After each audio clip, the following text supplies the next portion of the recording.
Good evening, and thank you for the privilege of the podium. Relevant disclosures for this talk is that I am not a disparities scholar, but I am reading the literature in the hopes of doing better for our patients. It is a well-documented fact that even after you account for socioeconomic and access issues, race and ethnic disparities play a role in patient outcomes.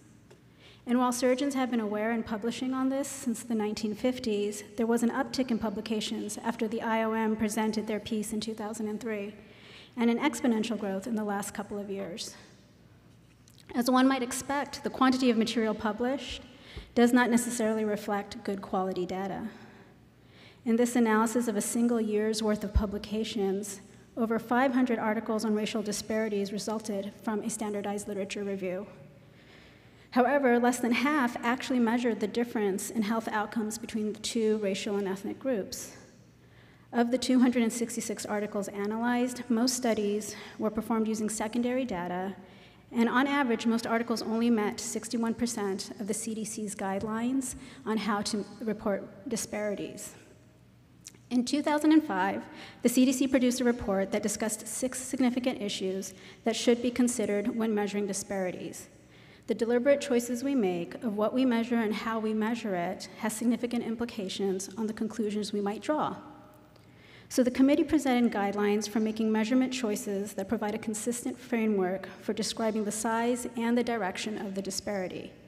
These 11 guidelines provide a framework not only for researchers, but for those of us reading the literature. In the Goodman descriptive analysis, most articles only adhere to 61% of the CDC guidelines, with only 7% of articles actually using both absolute and relative measures of disparity.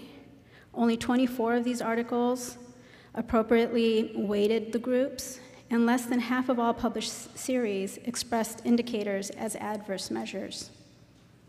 So these are the issues that we bear in mind when we evaluate studies such as this one out of Boston.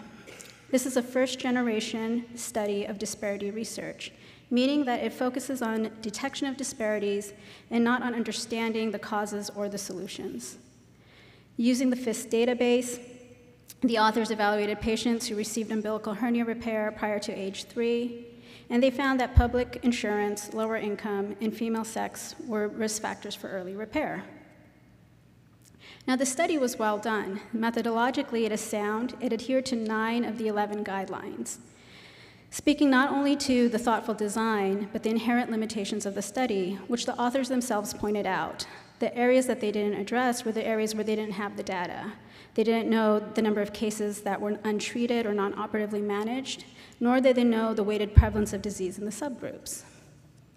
And while the study is robust, it's important to recognize that biases can be found even in the best of works.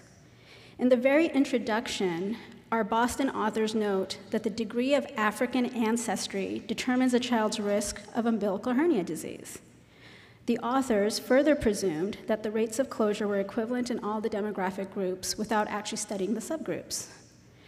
These presumptions are known to be rooted in systemic racism and surgical dogma. As this wonderful blog post by Dr. Preston points out, we actually have a paucity of current data on the etiology, the natural history, and that the role nutrition might play in the prevalence and the persistence of umbilical hernia disease. And if we continue to inform our choices and our healthcare decisions on 80-year-old data, we will be doomed to propagate racist dogma, even if we come to the table with the best of intentions. With this in mind, I'd like to offer a roadmap on how we might approach disparities literature as consumers. We start with the same lens we use to look at all research. Is it sound in design? Does it have good methods? Then specific to disparities work, what are the data sets that were used? What are the definitions that were used? And what type of study is it? Does the study adhere to the CDC guidelines? And even if robust, are there any underlying presumptions or biases that we may all fall prey to?